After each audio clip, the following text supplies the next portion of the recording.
여러분 안녕하세요. 저는 두 아이의 엄마인 싱글 여성입니다. 오늘은 제가 살아온 인생에 대해 이야기를 해보고 싶어 글을 쓰게 되었습니다. 이 채널을 즐겨 듣고 있어서 언젠간 한 번은 제 이야기를 보내보고 싶었는데 그게 오늘이 될 줄은 몰랐습니다. 저의 인생 이야기를 시작해보겠습니다. 저는 남동생을 하나 둔 첫째 딸로 자랐습니다. 저는 집에서는 살림 미천 역할을 맡아왔죠. 부모님은 바쁘시고 남동생은 조금 문제가 있어서 언제나 저과 동생을 챙기고 부모님을 도와야 했습니다. 부모님은 열심히 일을 하셨지만 항상 어려움을 겪으셨습니다. 어릴 적에는 왜 그렇게 힘들게 일을 하시는데 우리 집에는 돈이 없을까 생각했었지만 인생을 살아가면서 모든 것이 그렇게 쉽게 되지 않는다는 것을 깨달았습니다. 부모님께서 얼마나 힘들게 살아오셨는지를 알게 되었습니다. 어린 날에 부모님은 항상 일을 하시고 저는 가끔 공장 같은 곳에 부모님과 함께 가곤 했습니다. 그곳은 콩을 가공하는 공장이었는데 콩나물 바구니가 가득했고 냄새도 기억에 남습니다. 부모님은 그곳에서 일을 하시며 최선을 다해 우리를 키워주셨습니다. 아주 열심히 일하고 계셨어요. 그러나 그 콩나물 공장 사장님은 우리 아빠를 좀 마음에 들지 않게 여기는 것 같았어요. 우리 아빠가 조금 어리숙한 스타일이라서 그의 말을 한 번에 이해하지 못하면서 답답해하는 모습이었어요. 여기 좀 가져와라고 했잖아. 박스야, 옆에 있잖아. 아니, 내 말을 듣지 못하겠네? 어이가 없어. 그래, 젊은 사람이 말을 못 알아들으네. 아직 50도 안 넘었는데 노인같이 들으니까 죄송합니다. 사장님. 공장이 시끄러워서 제가 못 들었어요. 여기서 하루 이틀이나 시끄럽다고 못 들었는데 말이 되나. 다이어트는 처음부터 알아봤어야지. 사장님은 공장에서 저희 아빠를 무시하는 모습이 너무 답답했어요. 그곳에 가서 아빠를 도와보니 정말 충격적이었어요. 하지만 아빠는 일에 열심히 하면서도 그런 일에 상처를 받지 않게 웃음 지었고 약속대로 엄마가 일찍 퇴근해 집에 나가 시키면서도 저를 데려가 말려주셨어요. 엄마도 사장님이 아빠를 무시하는 것을 잘 알고 계셨던 것 같아요. 집으로 돌아오는 길에 저에게 말씀하신 대로 우리 딸은 오늘 저와 아버지가 되는 것을 보고 어떻게 느꼈나요? 어머니는 사장님이 왜 아버지를 그렇게 대하는지 이해가 되지 않아요. 아버지에게 이상하게 말하니 너무 불쾌한데 우리 딸이 속상해하는 것 같아요. 아빠가 속상해하지 않는다고 생각해요. 사장님은 그냥 일이 빨리 처리되어야 하는데 조금 답답해하신 것 같아요. 그러니까 이렇게 할 거예요. 사장님 성격이 좀 그래도 그렇다고 하더라도 저는 아버지가 세상에서 가장 착하고 일도 잘하는 것 같아요. 차장님은 매우 나쁜 사람이에요. 그런 사람이 싫어요? 우리 아빠에게 그러는 사람 싫어요? 사장님도 좋은 분이에요. 그렇기 때문에 어른들을 미워하면 안 돼요. 네. 우리 엄마는 사장님을 좋게 보지만 아버지를 무시하는 행동을 직접 보았기 때문에 엄마의 말을 믿을 수 없었어요. 그리고 아버지는 동네 슈퍼 아저씨에게도 무시를 받았다고 해요. 아버지가 콩나물 공장에서 일하시기 전에 작은 가게를 운영하시던 때 슈퍼 아저씨에게 돈을 빌렸는데 아마 그 돈 때문에 충격을 받으신 것 같아요. 슈퍼 아저씨는 가끔 우리 집을 찾아와서 아버지를 불러내 현관 앞에서 돈을 갚으라며 거친 말을 해요. 설마 김씨 언제 내 돈 갚을 거야? 이 사람은 불쌍한 척을 하면서 남의 돈을 속아먹는 나쁜 사람입니다. 그의 부모님도 그렇게 힘들게 일하셨는데 막상 돈을 빌려줄 때는 뻔뻔스럽게 속고 있는 것 같았어요. 그래서 성직자께서는 그의 험한 말을 언제나 계속해서 듣고 있었던 것 같아요. 그러니 막말을 받아들인 이유는 모두 이러한 이유에서였겠죠. 저희 엄마도 그 슈퍼에서 물건을 사올 때마다 그러한 막말을 들었는데 정말 힘든 시간이었던 것 같아요. 돈을 빌려서 한꺼번에 갚을 수 없더라도 순서대로 차근차근 갚는다면 그 역시 당연한 일이라 생각해요. 그러나 이 사람은 자기 가족을 위해 먹고 사는데 돈이 부족한 상황이기 때문에 어쩔 수 없이 빌린 부분도 있을지 모르겠어요. 하지만 부적절한 행동과 그에 대한 엄한 말씀은 사실이라고 생각합니다. 너무 힘들었다고 말씀하셨다. 부모님이 싸우는 이유 중 가장 큰 이유가 이것 때문이라는 것을 알았어요. 그래서 우리는 이사를 가야 했어요. 그저 불편한 상황 때문에 가까운 곳으로 이사를 했지만 그런 날에도 슈퍼 아저씨가 오셔서 시끄러운 일이 있었습니다. 돈을 훔쳐서 도망가려는 사람이라며 아빠의 옷을 잡았어요. 그날은 얼마나 무서웠는지 동생은 소변을 지렸어요. 그런 사건들이 있었지만 나는 반드시 나중에 커서 이 집을 사줘야겠다고 생각했어요. 세상에서 가장 착한 엄마와 아빠에게 고통받지 않고 행복하게 해주어야겠다고 다짐했어요. 돈을 많이 벌어서 도와주어야 한다는 마음으로 공부도 열심히 하면서 고등학교 때 패스트푸드점에서 아르바이트를 했던 것 같아요. 악바리 같은 성격으로 살아왔고 공부도 열심히 하면서 상위권에 들지 않으면 안 되는 욕심이 있었어요. 돈도 많이 벌어서 엄마와 아빠를 돕고 싶었고 성공하고 싶었고 결과가 얼마나 잘 나올지 기대하고 있었어요. 아이바이를 하면서 성적도 꽤 괜찮게 유지됐어요. 학교 대신 아르바이트를 선택해도 매달 얼마 되지 않는 돈으로 동생의 학원비를 못 내줬던 기억이 있어요. 저는 그저 EBS 교육방송과 문제집을 이용해서 공부를 했지만 동생은 좀 머리가 좋지 않았기 때문에 유명한 학원에 다니면서 성적을 올릴 수 있을까 해서 그랬어요. 열심히 알바를 해서 번 돈을 동생의 학원에 내주었지만 제 기대와는 다르게 동생의 성적은 좋아지지 않았습니다. 어린 시절부터 워낙에 산만하기도 했고 울컥한 성격이 있었는지라 좀처럼 공부에 집중하지 못했던 것 같아요. 아들이 좀 더 잘 컸으면 하는 바람에 갖고 있던 부모님은 아들의 성격을 많이 걱정하셨고 훈육도 하셨어요. 하지만 쉽게 굳혀지지는 않았어요. 누나로서 저도 가끔씩 동생의 황당한 행동을 보거나 할 때면 따끔하게 야단도 치고 했지만 점점 커가면서 체격 차이가 나니 누나인 저도 쉽게 얕잡아보는 것 같더라고요. 고등학교 때 알바를 하며 벌어다 준 돈으로 학원비를 대주었는데 동생이 학원을 자주 빠지고 친구들이랑 어울려 다녔다는 것을 알고 제가 엄청나게 화를 내 적이 있었거든요. 얘야, 너 정말 이럴 식으로 할래?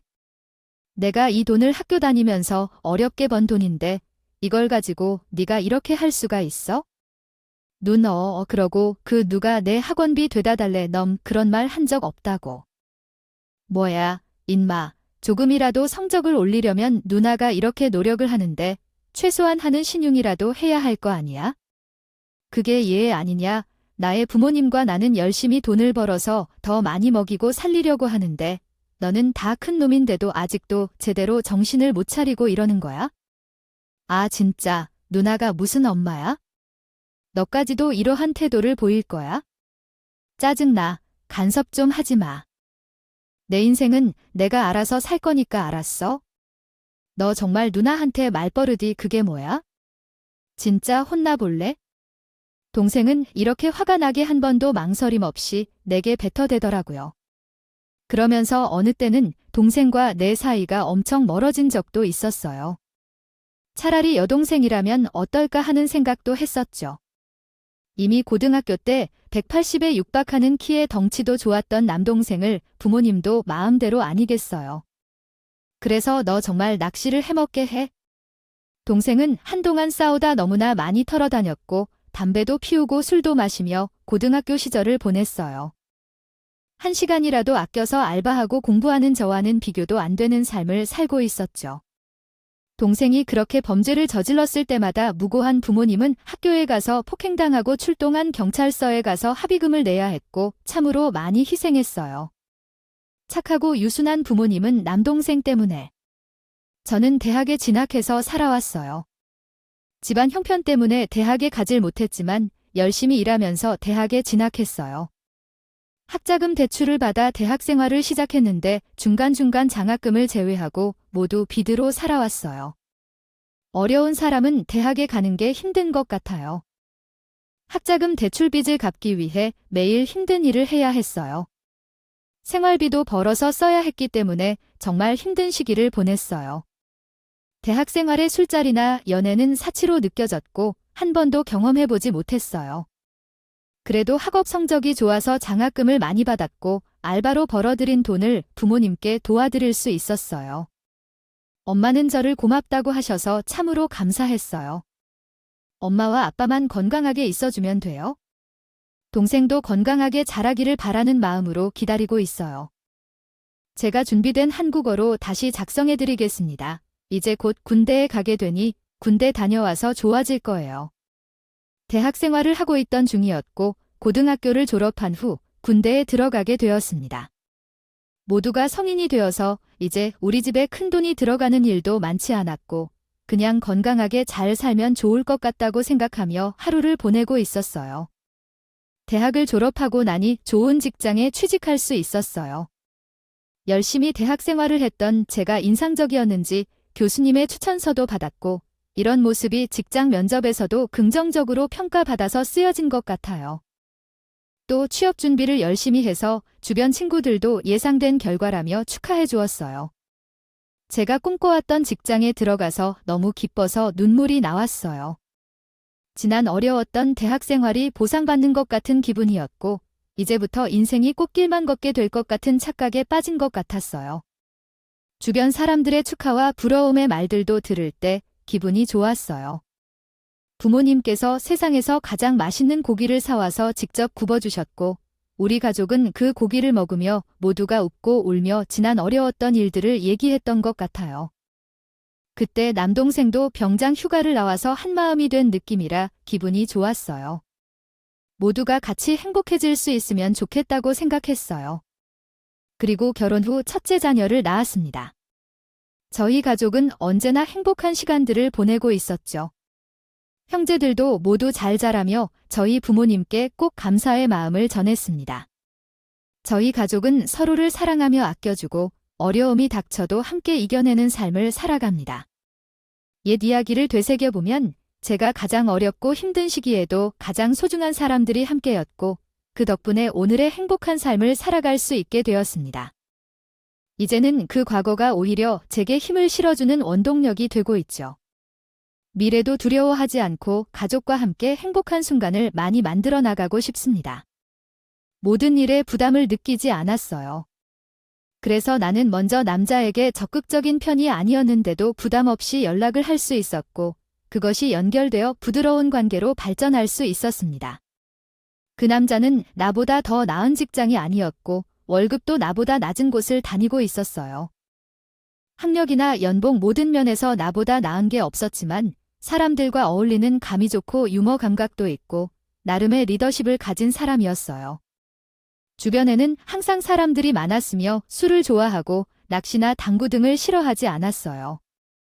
여러 사람들과 어울리는 그런 남자가 연애할 때는 잘 보였어요. 그때는 나도 그런 인기 많은 남자에게 끌렸었어요. 결혼을 하고 나서야 그 스타일의 남자는 아무 소용이 없다는 걸 깨달았지만요. 그 남자는 여동생이 한 명 있는 평범한 집안에서 자란 사람이었고 그의 집은 낡은 국주택이었어요. 골목에 있는 3층 다세대 주택의 건물을 소유하고 있었는데 부유한 모습은 아니었고 재산이 풍부하게 보이지도 않았어요. 나이가 좀 많으신 부모님이 수고로움으로 일구어 놓으신 집이라는 생각이 들 정도였어요. 또한 그의 부모님은 옷차림이 매우 평범하고 서민적인 모습이었는데 여자친구로서는 집에 초대를 받아갈 때도 조금 어색하게 느껴졌어요. 실제로 어린 시절에는 집이 부유하지 않아서 돈 때문에 어려운 삶을 살았기 때문에 결혼해서도 어렵게 살고 싶지 않았습니다. 그럼에도 불구하고 돈을 보고 남자를 고르는 것은 아니었지만 시댁이 경제적으로 너무 힘들지 않았으면 하는 바람이 있었습니다. 그러나 남자친구의 집과 부모님의 모습을 보면서 그런 부분이 조금 걱정이 되기도 했습니다. 그래서 제 마음속 이야기를 엄마에게 털어놓았습니다. 엄마, 지난 주말에 남자친구 집에 인사를 갔었어요. 정말이야? 그럼 엄마한테 미리 말 좀 해주지 뭐라도 가져가 입고 준비해줬을 텐데. 아니야, 엄마. 내가 잘 준비해서 갔어요. 근데 엄마, 돈이 좀 여유가 있으면 정말 좋은 건가? 문득 궁금해졌어. 내 친구 유미는 꼭 시댁에 어느 정도 경제력이 있어야 한다고 하던데. 아이고, 우리 딸이 벌써 큰 것에 생각할 나이가 되었구나. 그죠. 물론 돈이라는 것은 없는 것보다는 있는 게 좋겠지만 돈이 우리 인생의 전부는 아니잖아. 먼저 인성이 바르고 착해야 되지 않을까 싶은데 왜 남자친구 집에 돈이 좀 있어 보였어? 아니야, 엄마. 그냥 소박하게 살고 있는 것 같아 보였어요. 그래, 우리 딸은 워낙 현명하고 똑똑해서 알아서 잘할 거야. 그러나 먼저 사람의 인성을 잘 보고 판단해야 해. 그것은 평생 동안 부모님에게 부딪히는 사회의 필수 요소라고 생각했어요.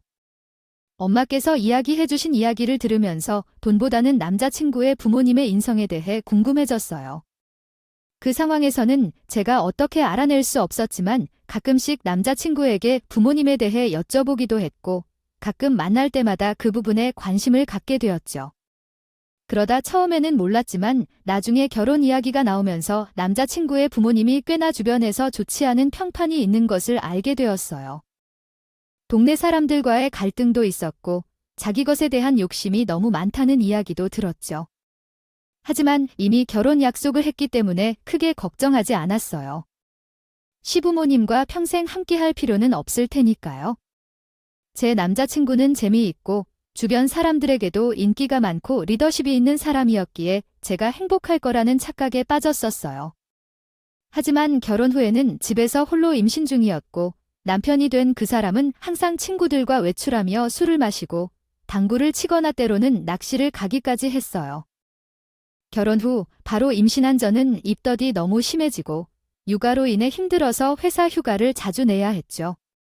힘든 상황이지만 부모님에게 대한 관심을 가지는 것이 정말 중요하다는 것을 다시 한번 깨달았어요. 평생 네 직장을 일단 하지 않겠노라 다짐했던 나였지만 상황이 그렇게 된다면 어쩔 수 없이 그렇게 되었어요. 뱃속의 아이를 지키는 것이 엄마의 기본 자연스러운 본능이니까요. 잘 나가는 직장을 다시 찾아서 이전의 삶을 유지할 수 있을 거라고 생각했고 영원한 행복한 가정을 꾀하며 살 것이라고 생각했습니다. 하지만 현실은 그렇게 단순하지 않았어요. 아이가 태어나서 몸이 좀 연약하고 기관지가 좋지 않아 어린이집에 맡기기도 불안한 상황이었고 다른 사람에게 아이를 맡기는 것이 마음에 들지 않아서 제가 직접 키우게 되었더니 회사에서의 복직은 어려워졌고 그렇게 되면서 남편은 회사를 그만두고 자기의 사업을 시작하며 빚을 지게 되었습니다. 응급 상황에서 식당을 경영하는 등 경제적으로 힘든 시기를 보냈죠. 제가 일을 그만둔 상황에서 가장 많이 겪었던 어려움은 경제적 측면이었어요. 남편이 자기 마음대로 일을 떠나 빚을 지게 한 것에 대해 이해할 수 없어서 싸움을 자주 했던 기억이 납니다. 제 생각엔 가정을 생각해서는 미리 양구비한 뒤에 결정을 내려야 하는 것 아닌가요? 하지만 다 어쩔 수 없는데 이렇게 되지 않았나 싶네. 몇 년 동안 이렇게 힘든 일이 지속될 줄은 몰랐어. 정말로 남편과의 갈등은 오래도록 이어져.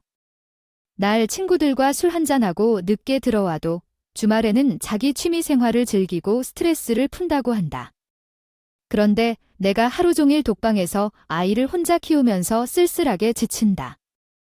어떤 때는 동생이 고충을 토로하며 연락을 주니까 정말로 곤욕스러웠다. 남동생은 대출 문제 때문에 집안에서 신경 쓰는 일이 많아졌는데 나는 아이를 키우고 부업을 해야 했어. 그러니까 정말로 힘들었지? 몇 년 동안 그런 상황이 지속되니 정말로 어려운 시간을 보냈어. 늙으신 부모님도 남동생의 대출 문제 때문에 고생을 하고 계시기에 나는 조금이라도 도움을 줄 수 있도록 부업을 시작했어. 그래도 남편은 언젠가부터 기분이 좋아지고 자신만의 즐거움을 찾은 것 같더라. 하지만 이제는 빚에 대한 걱정도 없는 것 같아서 항상 웃음 지으며 즐거운 얼굴을 하고 즐겨 입는 명품 브랜드의 옷을 사기 시작했어. 사업이 급박한 월급 명세서와는 다르게 정확한 금액이 나오지 않더라도 전혀 신경 쓰지 않는다. 부인이 말했습니다. 남편의 사업이 조금씩 호전되는 것을 느껴왔습니다. 생활비를 시간을 지켜주는 모습을 보면서 그런 느낌을 받았습니다. 남편이 비싼 향수나 벨트를 사고 친정 상황이 좋지 않다는 것을 고려하면 조금이라도 도움을 받을 수 있지 않을까 생각했습니다. 가족이 함께 어려운 때에 서로 도와주는 것이 중요하다고 생각했고 남편에게 조심스러운 말을 걸었습니다. 혹시 요즘 사업이 잘 되고 있다면 빚의 부담이 줄어들고 있는 것이 아닌지 물어보았습니다. 이에 남편은 생각해보건대 사업은 오르막과 내리막이 있는 것이고 이때 기다려줘야 한다고 답했습니다. 부인은 안심하며 감사해했습니다. 그러던 중 내 동생의 어려움을 도와주기 위해 조금씩 용돈을 줄 것을 제안했습니다. 부인은 동생을 돌봐주면서 부모님께서도 좀 더 편하게 살 수 있도록 도와주고 싶었습니다. 내 동생이 사과했다면 기뻤을 텐데 아직도 화나는 마음 사이에 나 또한 사과해 주어야 할 말이 없어. 동생의 행동에 분개했고 내 피땀 얻은 돈 하나도 남에게 보내줄 여력이 없어. 남편은 제 친척들에게 도움을 주기 싫다고 말했어. 분개하긴 했지만 내 동생이 남편에게 불쾌한 행동을 했던 적도 있어. 남동생이 왜 매형이 바르게 말하는지 이해하지 못했고 그 일로 인해 짜증이 났어. 서로 어울리고 도우며 살면서 더 행복했을 텐데 세월이 흘러 결혼 13년 차가 되었어. 큰아이는 중학생이 되었고 세월이 빨리 갔다는 생각이 들었어. 내가 남편 사무실에 쓴다는 생각이 들었는데 남편과의 거리가 멀어지는 것 같아 걱정이 되었어. 남편이 나오지 않아 책상 정리를 시작했어. 정리를 하던 중 서랍 깊숙한 곳에서 통장을 하나 발견했습니다. 일반적으로 거래하지 않는 은행에서 발급된 통장이었고 그 안을 열어보니 남편이 시댁에 돈을 보내는 내역이 적혀 있었습니다. 통장은 10년 전 개설되었고 매달 90만 원씩 보내고 있었으며 총 금액은 1억 원가량이었습니다. 첫눈에 믿기 어려운 일이었고 분노가 치밀었습니다. 시댁이 근황이 어려워 조금이라도 도와주고자 할 때 거절당하고 그릇된 느낌이 들었습니다. 남편이 들어오자 화가 난 상태에서 통장을 보여주며 상황을 물었습니다. 그러나 남편은 속내를 전하여 대화를 걸지 않았고 비밀 통장이 존재해도 괜찮다고 주장했습니다. 오랜 기간 동안 시댁에 보낸 큰 금액에 대해 남편의 설명은 납득하기 어려웠고 결국 갈등이 생겨버렸습니다. 처음에는 나도 그 말에 놀랐었거든요. 그리고 그러다 남편은 당장 나가 나 바쁘니까 이런 쓸데없는 소리 하지 말아야 한다고 했어요. 그는 자신의 행동을 당당하게 합리화한 셈이었습니다. 시댁은 돈이 많은 집은 아니었지만 크게 어려운 정도도 아니었는데 왜 이렇게 하는지 이해할 수 없었어요. 물론 연세가 있고 지병이신 부모님 상태 때문에 상황이 어려웠지만 꼬박꼬박 단독주택 세입자들의 월을 받지 않아도 충분히 살 수 있는데 부족함 없이 살아왔기 때문이죠. 저는 울분이 참지 않아서 집으로 그냥 돌아가기 싫어졌고 오랜만에 남동생을 부르고 함께 점심을 먹었어요. 이제는 철도가 많이 들어서 제 마음을 일조금은 이해할 것이라 믿기 시작했죠. 1차 발제하자 남동생은 정말 깜짝 놀랄 말을 했어요. 제 남편에게 과거에 여자가 있었고 바람을 피우는 매형이 너무 유독 싫어서 막말을 하고 대들었던 것 같다고 하더라고요. 그는 누나와 조카들을 지키기 위해 그 속사정을 절대로 말하지 않았다고 했어요. 순간 제 귀는 의심할 수밖에 없었어요. 아무리 남편이라고 해도 그럴 사람이 아니었거든요. 친구들을 사귀긴 해도 늘 내가 아는 사람들만 만난다고 했었고 당구나 낚시 같은 것도 다 제가 아는 사람들이랑만 다닌 줄로만 알았거든요. 하지만 그건 철저히 거짓말이었습니다. 동생이 찍은 사진을 보고 남편이 친구들과 함께 상대 여인과 교류하는 것을 알게 되었습니다. 남편은 만약의 대비로 자주 친구들과 놀았는데 그들도 저를 속인 것에 분노했습니다. 그러나 동생은 다른 생각을 했습니다. 너무 신경 쓰지 마세요. 지금 화내는 것은 도움이 안 될 겁니다. 차라리 직접 가서 상황을 확인하고 대처하는 게 더 좋을 겁니다. 동생은 잘못된 행동을 하지 않기 위해 신중히 대비하고 알아보라고 조언했습니다. 처음에는 화가 났지만 동생의 말에 감동하여 눈물을 흘렸습니다. 집에서 아이들을 돌보며 노력하는 동안 남편의 행동에 대해 생각했습니다. 다른 여성을 만나서 잘못된 일을 저질렀음에 대해 매우 창피했지만 그로 인해 상황이 변화되지 않았습니다. 나 자신을 두들기면서 현실적인 대비책을 마련하고 복수를 하는 것이 현명하다는 생각이 들었습니다. 그 이후로 신중하게 행동하며 각종 사건에 주의를 기울이게 되었습니다. 그때 시아버지의 병이 악화되어 건강이 나빠졌다는 소식을 듣고 집에 자주 방문하며 남편에 대해 여러 가지를 조사해 보기도 했습니다. 그 과정에서 시댁에 숨겨진 재산이 발견되었고 남편이 그것을 상속받을 계획이 있다는 것도 알게 되었습니다. 남편이 부모에게 헌신적인 아들은 아니었는데 왜 갑자기 시댁에 돈을 많이 보내주었는지 의문이었습니다. 그러던 중 동생의 이야기를 듣고 남편에게 투쟁하지 않은 것이 다행이라는 생각까지 들었습니다. 최근에는 TV 프로그램에서 남편에게 잘못된 일을 했으니 사의최저를 하자고 하는데 돈도 잘 받지 못하고 어려운 삶을 살아가는 싱글맘들을 많이 볼 수 있습니다. 이러한 이유로 이야기를 나누는 프로그램도 많이 있습니다. 만일 동생의 조언을 듣지 않았다면 그러한 상황에 처할 가능성이 높았을 것입니다. 쉽게 방어될 듯한 생각이 들었지만 정말 위험했어요. 정말 두렵고 아찔했어요. 자식들이 무슨 죄를 지었길래, 저는 또 어떤 죄를 지었길래, 단지 가족을 위해 희생하고 노력했을 뿐인데요. 잘 나가는 직장도 다 버리고 자식들 키우느라 지발하여 살았던 예전의 날들이 떠오르며 한 번 더 감정이 억눌리지 않고 솟아오른거려. 남편을 대하려고 했는데 이번 주에 친구들과 낚시에 가려고 하는데 아버님은 건강이 좋지 않으신데 좀 쉴 여건이 안 되나 살펴보려고 했어요. 그러다가 아버님께서 돌아가면 어떡하려고, 아버지의 질병이 이틀이나 하루 만에 돌아가실까 말까 이렇게 쉽게 돌아가시지 않을 텐데 힘들고 스트레스 받았는데 휴식을 취해야지. 그래야 나도 지내겠어요. 사업이 그렇게 쉽지 않을 건데 그래 뭐 어렵겠지?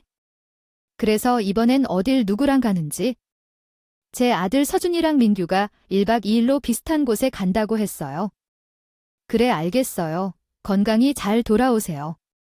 그 말에 남편의 거짓말 같은 이야기에 동생에게 도움을 요청했어요.